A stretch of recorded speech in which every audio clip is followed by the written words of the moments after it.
welcome to the PFF Fantasy Podcast. I'm your host, Nathan Jahnke. I'm here on Sunday a little bit earlier than I usually am live. Usually I go on after Sunday Night Football, but we are at an hour weather delay for the Cowboys Steelers. Just now announced that the game will start at 9:45 Eastern, so still have a good half hour to go. So we will go ahead and jump into my biggest recaps from the 11 games that we had earlier today. We had the one London game, then we had 6 games, and then 4 games after that. So a number of interesting takeaways, a lot of injuries, a lot of things like that. I won't go too much into the injuries right now. I'd rather focus on situations where injuries may not have impacted things too much. And I will start with the Jacksonville Jaguars running back situation.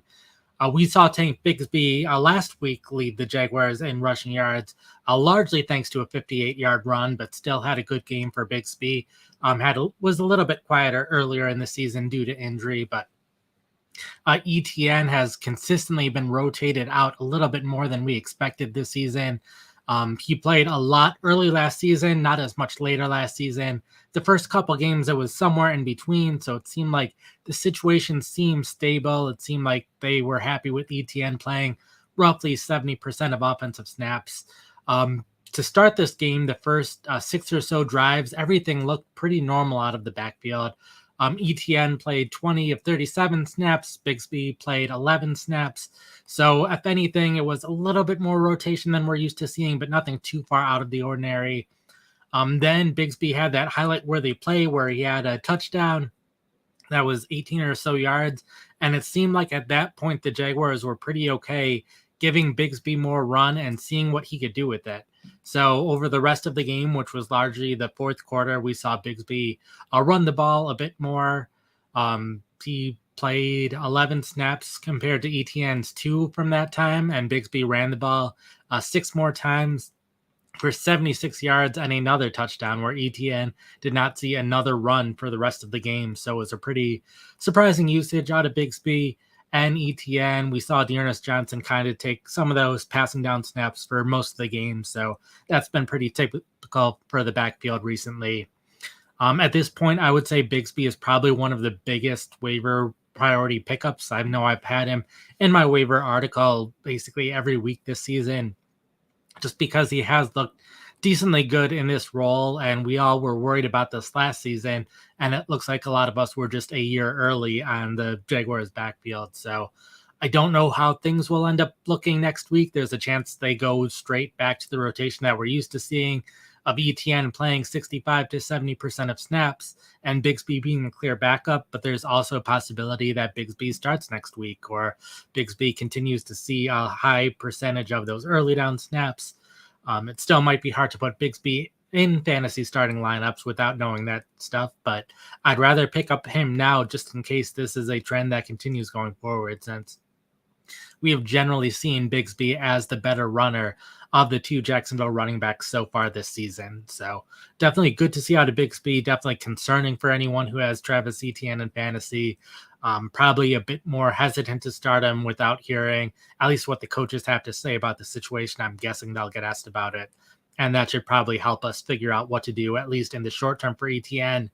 Long term, I'm not sure there's much you can do, because I'm not sure if he's someone I would want to buy, knowing that Bigsby is playing this well, but I doubt you can sell him at this point either. So that covers the Jaguars backfield. Other backfield that I want to cover today is the Patriots. I have my Patriots jersey on because there were a couple of interesting things going on with the Patriots this week. There were the reports earlier in the week that Stevenson would not start. He has fumbled 4 times in the first 4 weeks, which anyone who's looked a lot at football statistics know that fumbles aren't a great predictor of future fumbles. So I'm not all that concerned about Stevenson being someone who is going to fumble a lot going forward. If you look at just the stat sheet in this game, you probably wouldn't have even realized that he was not starting the game, since he had by far the better stats. 14 carries in the game, where Gibson did not run the ball as much. But if you looked at the usage throughout the game, it was pretty clear that there was a change this week compared to what we've seen in last week's, at least early in the game. We saw Gibson take all of the snaps on the first drive. He ran the ball once, and then 2 pass plays, 2 sacks, so it was a 3 and out. Stevenson took the second drive, ran for a touchdown of 30-plus yards, and then the third drive, Gibson was back in. It was another short drive, a couple penalties by other players on the Patriots offense on the drive. Stevenson then took the fourth drive. Then it was the 2-minute drill, and typically Stevenson has played the 2-minute drills this season, so Stevenson got that work. Second half of the game, Gibson played 20 snaps to 15 by Stevenson, so it was still Gibson seeing a decent amount of work. It's something that we have seen the past 2 weeks where it was a pretty even split between the two running backs. So we're at 3 weeks now where Stevenson has hovered around 50% of offensive snaps. And in general, Gibson has graded better than Stevenson this season, both in the run game and the pass game. So even though Stevenson had that good stat line because in part he scored that 30-yard touchdown, and in part because the drives that Gibson was in for early were shorter drives, where the drives Stevenson was in for early were longer drives typically. I'd probably be looking to sell Stevenson. I'll probably be including him in my 5 to sell in that article that'll be going out on Tuesday. And then Gibson is someone available on the waiver wire. I'd be interested in picking him up. I'd probably not be wanting to start him this upcoming week, just because we don't know exactly how the backfield split will go. But if Gibson keeps outplaying Stevenson, then even ignoring the fumble part of things, we could see Gibson have a larger role in this offense. We could see Gibson more consistently play over 50% of snaps or start to see more touches. Even though Stevenson did get this huge contract in the offseason, Gibson got a decent contract as well. Gibson's getting paid more than a lot of the other free agent running backs, some of which are starting right now. So I think this is going to be a situation to continue monitoring. And of course, the Patriots offense ideally will be scoring more points in the future, potentially making the change at quarterback at some point. So I think it's definitely a situation worth monitoring. A couple other interesting running back situations this week. The Browns continue doing weird stuff where some weeks Ford's a clear lead back, other weeks he's not. So weird stuff out of them. Blake Corum, the clear number 2 running back for the Rams, finally, instead of Ronnie Rivers. So that was good to see. But the top wide receiver situation I want to go through today is the Indianapolis Colts. We had seen them have a pretty stable situation in the past 2 weeks with Michael Pittman, Alec Pierce as the 2 clear outside receivers, Josh Downs playing in the slot. We saw this basically all of last year, so not too many surprising things out of Indianapolis recently outside of Mitchell, who was their second-round wide receiver. He had been playing in the slot earlier this year in place of Josh Downs, but now Mitchell, the past 2 weeks, was barely on the field. Just 20 offensive snaps over those 2 games. So once Downs was back, Mitchell was a clear backup. Downs returning also put a dent in Alec Pierce's fantasy production. Pierce had those couple of big plays for touchdowns those first 2 weeks, and then was barely involved in the offense despite seeing a lot of playing time the past 2 weeks.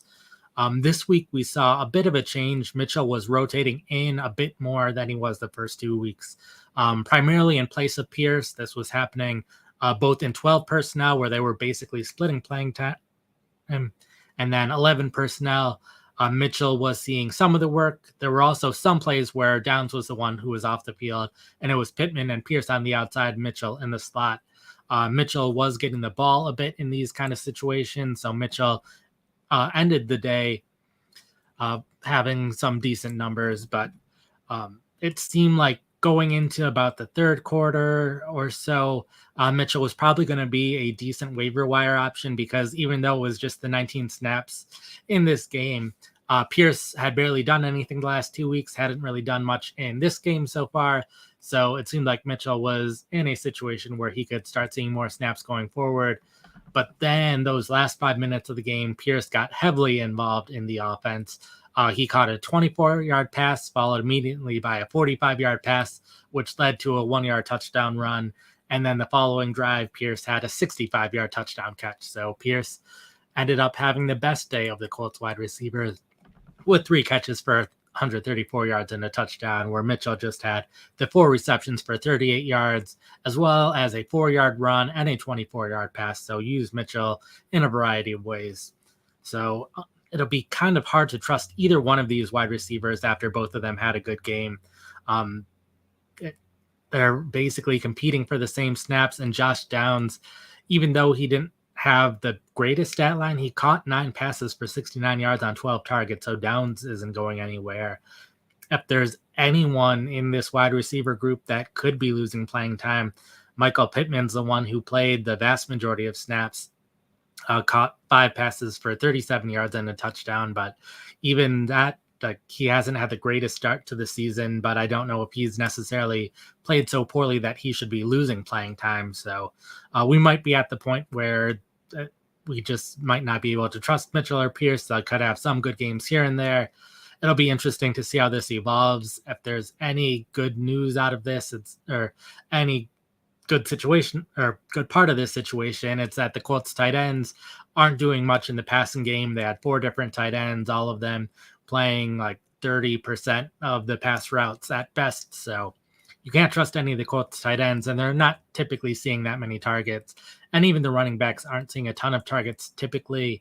They did the Colts threw the ball 45 times in this game, so that contributed to everyone seeing so many targets. But it'll be good to see, and especially with Anthony Richardson hopefully coming back next week.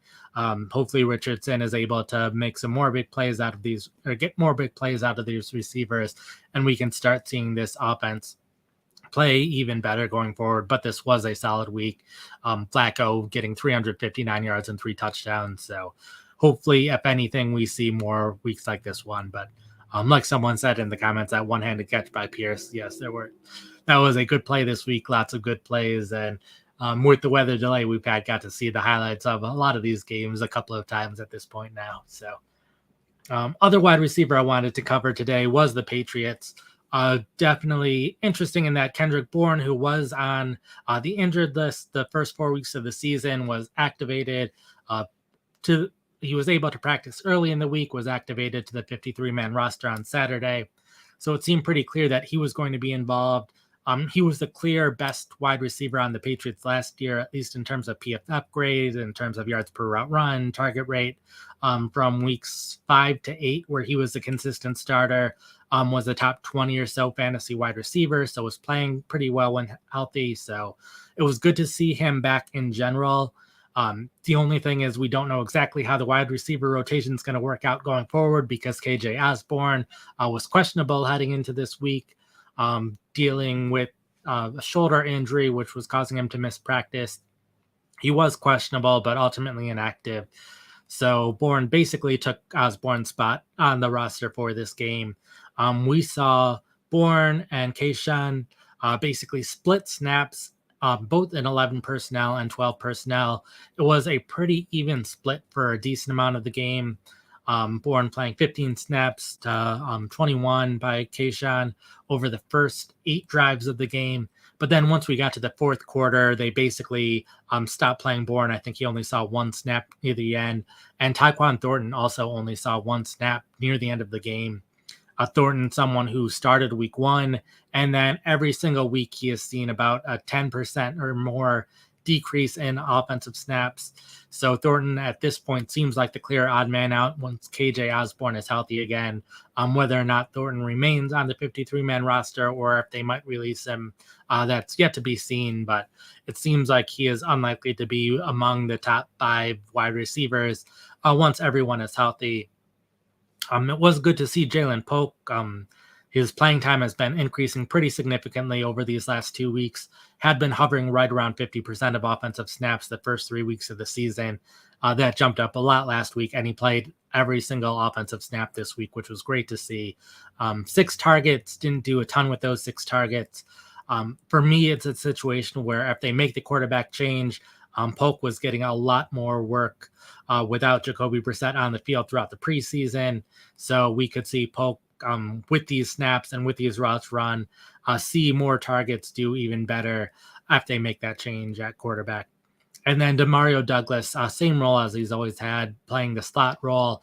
He did get a lot of targets in this game, which led to a lot of receiving work, 6 receptions for 59 yards. So good to see out of Douglas, but it'll be hard to he continues to have that role where he's only playing in 11 personnel, barely seeing snaps out of 11 personnel.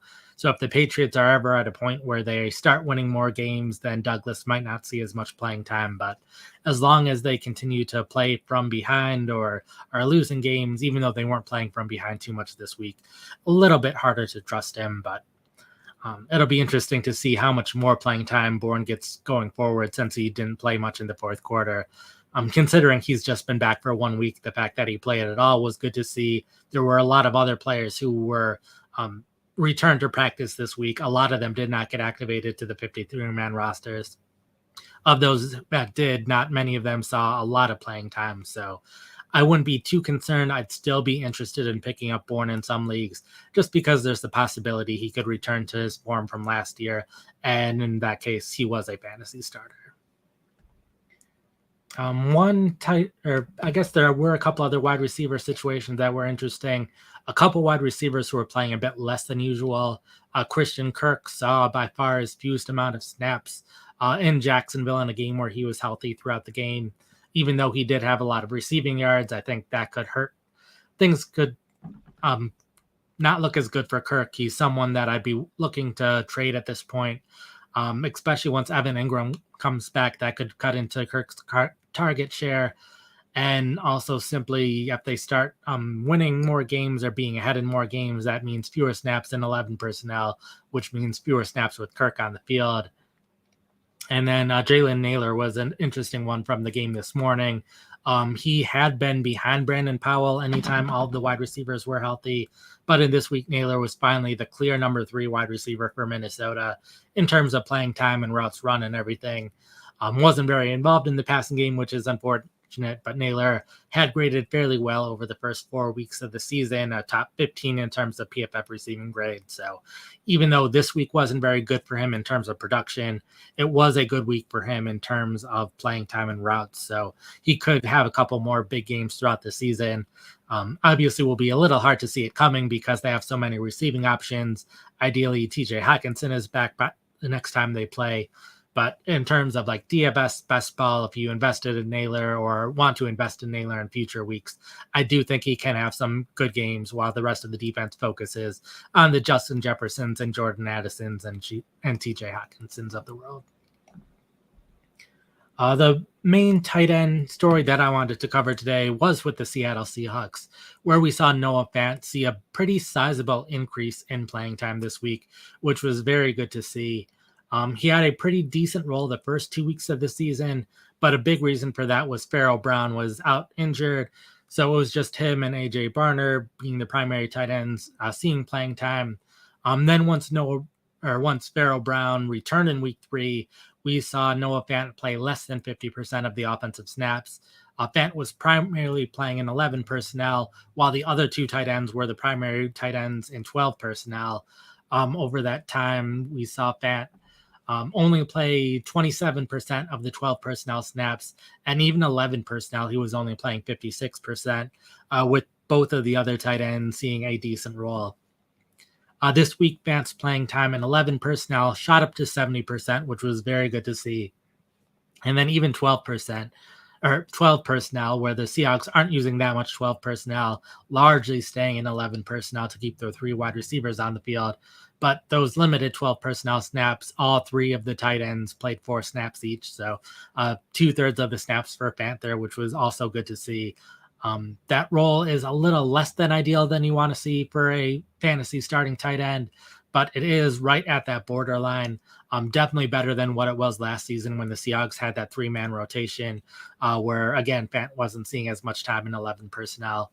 So this was more offensive snaps than, or at least in terms of percentage of offensive snaps that he was seeing in any game last year when all the tight ends were healthy. Also better than any game this season when all the tight ends were healthy. So that's fairly good to see out of him. The only problem is he only saw 3 targets.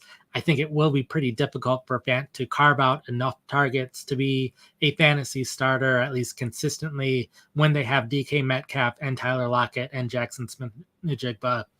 But I do think if there is an injury to any of those 3 wide receivers at some point this season, then that should elevate Fant to the 3rd priority in the offense in terms of the passing game. And if that happens, I think Fant can be right around that borderline fantasy starter status. So in deeper leagues, I'd be looking to pick him up. Even in leagues where you have a guy on a bye week, I think he's at least worth considering just because there's not a ton of tight ends that have as good of a role as Fant that are available. The other tight end that I know I'll be talking about in the top 10 fantasy recap this week, Tyler Conklin, he saw a decrease in playing time this week, had been playing at least 90% of offensive snaps. And then he just stopped playing in 12 personnel to start the game after consistently playing in 12 personnel the first 4 weeks of the season. And the big reason we considered Conklin is because he saw that consistent playing time each week. So if the Jets turn things around and start winning more games and are in 12 personnel more often, which I know they'd like to be considering the tight ends they have in that offense, then I don't think Conklin will see as much playing time. So in terms of like rest of season rankings, I would not be surprised if I end up putting Fant ahead of someone like Conklin in a couple of days from, or I guess in less than 24 hours from now when I'm starting to put that article together. So I think that is going to cover it for me. The game will be starting soon for those of you who are watching it live. I believe it's supposed to start in 7 minutes. I will not be on again after the game because I covered the things that I wanted to cover now. Usual schedule for this week, I do have the fantasy recap up now on the website. We'll have it updated with the Sunday Night Football recap. We'll have waiver wires available on Monday morning, as well as the Monday Night Football recap on Monday. Rankings will go up on Tuesday, 5 to add, 5 to buy low, 5 to sell high. Will also be going up on Tuesday, as well as rest of season rankings. John will be joining me on the podcast as usual on Tuesday to talk about the waivers. And then similar rest of week schedule in terms of start sit for me on Thursday, as well as the Thursday night recap. And then podcast, I know John will be on with the IDP recap for Monday morning. He will be on doing his other IDP show later in the week, as well as start sit with Nick on Thursday. Outside of that, I do want to mention that we do have live grades up on the website. This is something new that we have started this past week, where throughout the game, our data collectors are collecting data on the games, and those numbers now are showing up in our premium stats. So, for example, on a Sunday where I'm not doing as much tweeting of snap counts because I'm so busy working on the recap, if you want to know snaps during the games, even though it's going to be slightly delayed because it is people watching the broadcast footage and marking down who's on the field, which is something that I have a ton of experience in at PFF. But I know they'll be a little delayed, but there's nowhere else where you're going to find live snaps.